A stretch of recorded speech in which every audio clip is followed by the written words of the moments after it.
नमस्कार दोस्तों, कैसे हैं आप सब। उम्मीद करता हूं आप सब अच्छे होंगे। आपका स्वागत है आपके अपने YouTube चैनल सक्सेस मंत्रा में। दोस्तों, लास्ट वीडियो में हमने बैंकिंग एंड फाइनेंशियल अवेयरनेस के अप्रैल मंथ के 25 क्वेश्चन डिस्कस किए थे। आप में से काफ़ी लोगों ने ये पूछा था कि क्या सर आप इसकी PDF प्रोवाइड करेंगे। तो हाँ, मैं इसकी PDF आप लोगों को प्रोवाइड करूँगा जब हम अप्रैल के सभी MCQs कवर कर लेंगे।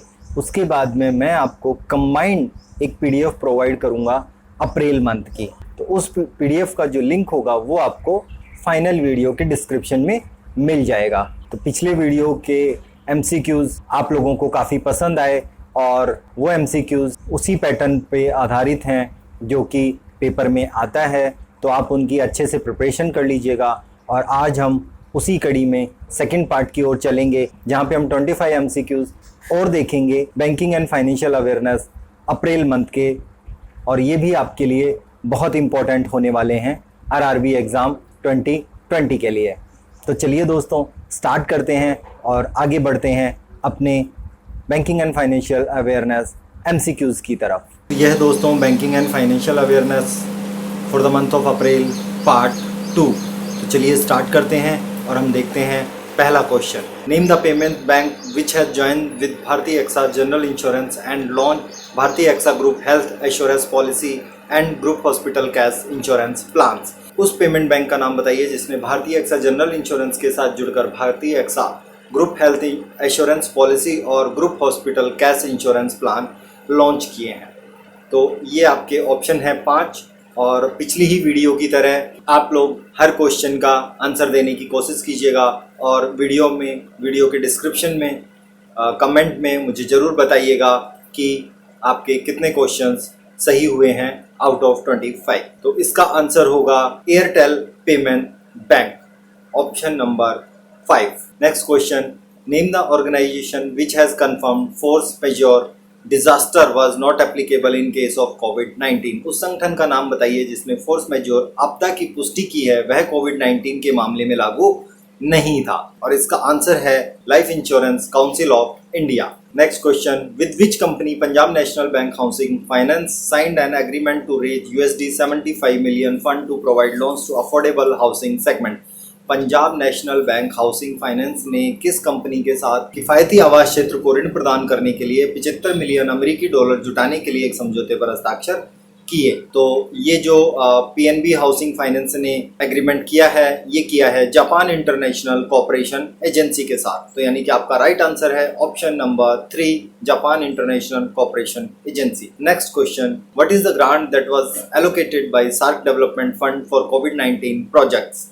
कोविड-19 परियोजनाओं के लिए सार्क विकास निधि द्वारा क्या अनुदान दिया गया था। और इसका आंसर है option number 5, it's 5 million. Next question. Name the public sector bank which has initiated 4 agro scheme for SHG self help group FPOs farmer producers organisation and farming community to tackle impact of कोविड-19। सार्वजनिक क्षेत्र के bank का नाम बताइए जिसने कोविड-19 के प्रभाव से निपटने के लिए 4 कृषि योजनाओं SHG, FPO और कृषक समुदाय के लिए शुरुआत की है। तो इसका आपका करेक्ट ऑप्शन है option number 1, Bank of Baroda.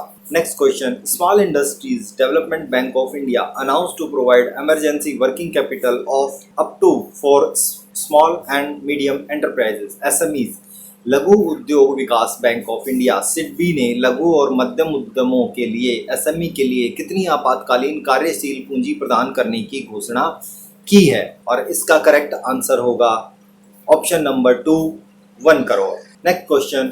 How many people working in informal sector in India have risk of falling into poverty as per International Labour Organisation ILO report. Bharat में अनौपचारिक क्षेत्र में काम करने वाले कितने लोगों को अंतर्राष्ट्रीय श्रम संगठन की रिपोर्ट के अनुसार गरीबी में गिरने का जोखिम है। और इसका करेक्ट आंसर है option number 3, 400 million. What is the rank of Mukesh Ambani India's first 44.8 billion in 34th annual list of global billionaires 2020 released by Forbes द्वारा जारी ग्लोबल बिलियनियर्स 2020 की 34वीं वार्षिक सूची में मुकेश अंबानी का रैंक क्या है।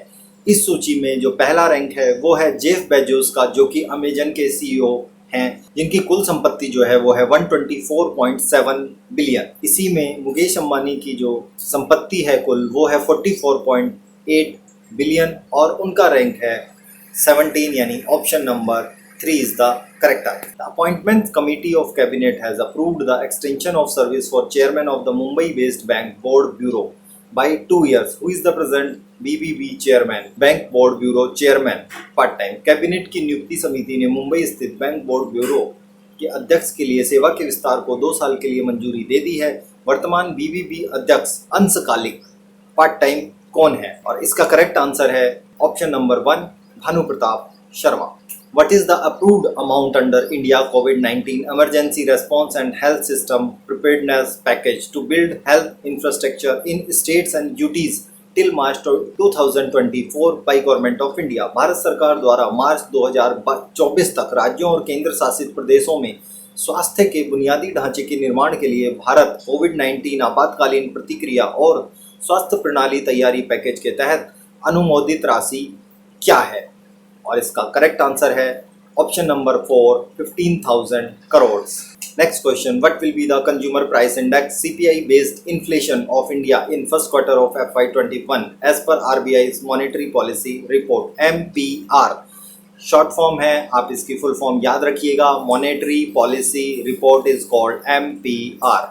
भारतीय रिजर्व बैंक की मौद्रिक नीति रिपोर्ट के अनुसार वित्त वर्ष 2021 की पहली तिमाही में भारत का उपभोक्ता मूल्य सूचकांक आधारित मुद्रास्फीति क्या होगी? और इसका करेक्ट आंसर है option number 5 4.8%। For quarter 2 it is 4.4%, for quarter 3 it is 2.7% and for quarter 4 it is 2.4%।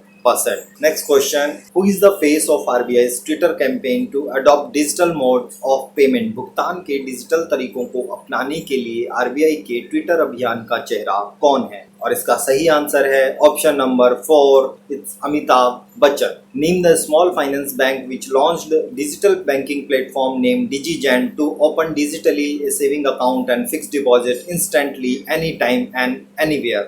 उस छोटे वित्त बैंक का नाम बताइए जिसने डिजिटल बैंकिंग प्लेटफॉर्म का नाम डिजीजैन रखा है, जिसे डिजिटल रूप से बचत खाता खोलने के लिए और तुरंत और कहीं भी जमा किया जा सकता है।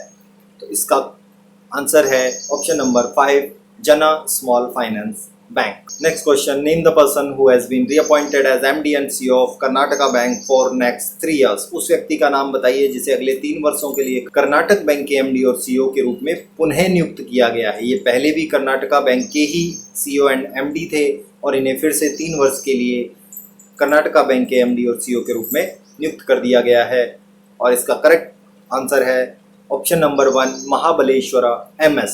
Next question, what will be the drop in global trade as per annual trade statistics and outlook report released by world trade organisation WTO Geneva Switzerland for the year 2020 due to the covid pandemic. कोविड-19 महामारी के कारण वर्ष 2020 के लिए विश्व व्यापार संगठन WTO द्वारा जारी वार्षिक व्यापार सांख्यिकी और आउटलुक रिपोर्ट के अनुसार वैश्विक व्यापार में गिरावट क्या रहेगी?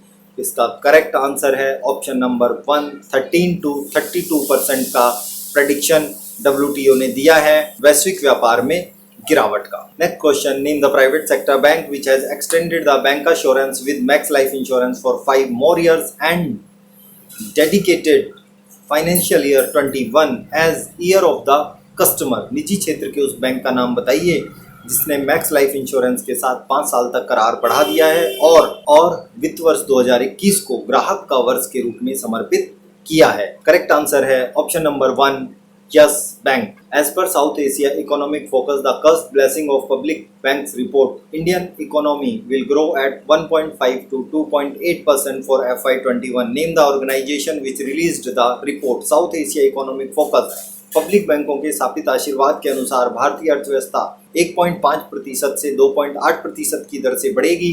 उस संगठन का नाम बताइए जिसने ये रिपोर्ट जारी की है और उस संगठन का नाम है world bank. Correct option is option number 5। Central bank of which country has bought 1.01% stake in HDFC bank. किस देश के सेंट्रल बैंक ने HDFC बैंक में 1.01% हिस्सेदारी खरीदी है? आई होप ये क्वेश्चन आप सभी लोगों ने पढ़ा होगा या सुना होगा, क्योंकि ये काफ़ी न्यूज़ में रहा था। और इसका करेक्ट आंसर है option number 4, people's bank of China from China. UN has approved $2.5 million to help South Pacific island nation of Vanuatu affected by cyclone Harold. What is the capital and currency of Vanuatu? संयुक्त राष्ट्र ने चक्रवात Harold से प्रभावित दक्षिण प्रशांत द्वीप राष्ट्र Vanuatu की मदद के लिए $2.5 मिलियन की मंजूरी दी है। वनुआतू की राजधानी और मुद्रा क्या है? करेक्ट आंसर है ऑप्शन नंबर 2, जो वनुआतू की राजधानी है वो है पोर्ट विला और मुद्रा है वो है वतू। ऐसा एक क्वेश्चन लास्ट ईयर एग्जाम में आया था। ऐसे क्वेश्चन भी बहुत इंपॉर्टेंट होंगे आपके पेपर के लिए। What will be the penalty in basis points on banks if they fail to invest targeted long term repo operations funds in 30 working days as announced by RBI? यदि बैंकों द्वारा लक्षित RBI द्वारा घोषित 30 कार्य दिवसों में लक्षित दीर्घकालिक रेपो परिचालन TLTRO फंड का निवेश करने में विफल रहे तो बैंक पर जुर्माना कितना होगा आधार अंकों में? करेक्ट ऑप्शन है ऑप्शन नंबर 1, 200 BPS।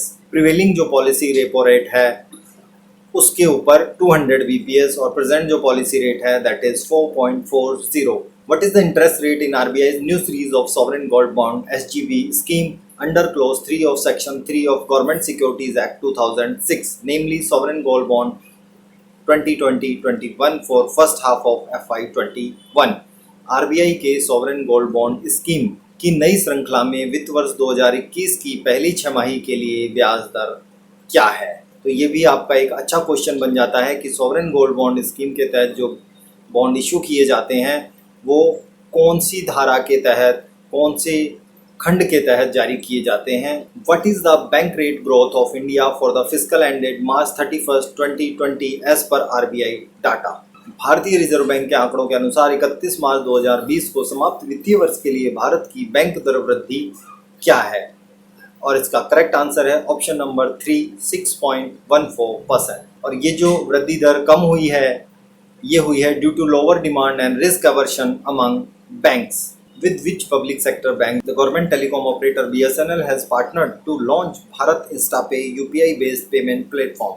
किस सार्वजनिक क्षेत्र के बैंक के साथ सरकारी दूरसंचार ऑपरेटर BSNL ने भारत InstaPay UPI आधारित प्लेटफॉर्म लॉन्च करने के लिए साझेदारी की है? और इसका करेक्ट आंसर है option number 3, State bank of India. Name the term which is used by central bank under which funds are transferred from the central bank to the state and union governments which empowers the public with money to buy things. उस शब्द का नाम बताइए जो केंद्रीय bank द्वारा उपयोग किया जाता है, जिसके तहत केंद्रीय बैंक से राज्य और संघ सरकारों को धन हस्तांतरित किया जाता है, जो जनता को धन के साथ चीज़ों को खरीदने का अधिकार देता है। इसका करेक्ट आंसर है option number 2, helicopter money. Helicopter money it is a tool to bring the declining growth of economy recession back on track. तो ये टूल है हमारी जो इकोनॉमी है उसकी गिरती हुई ग्रोथ को या रिसेशन को वापस ट्रैक पे लाने का। और आज के सेशन का last question number 25, name the bank which has launch safety grid campaign for social distancing. उस बैंक का नाम बताइए जिसने सामाजिक गड़बड़ी के लिए सुरक्षा ग्रिड अभियान शुरू किया है? और इसका करेक्ट आंसर है ऑप्शन नंबर 1, HDFC बैंक। तो ये थे आज के वीडियो के 25 क्वेश्चंस। सारे ही क्वेश्चंस बहुत इंपॉर्टेंट हैं और इनमें से कोई भी क्वेश्चन आपको पेपर में देखने को मिल सकता है, तो आप अच्छे से प्रिपेयर कीजिएगा इन क्वेश्चंस को। होप आपने जितने क्वेश्चंस अटेम्प्ट किए हों आपके मैक्सिमम क्वेश्चंस ठीक हुए होंगे।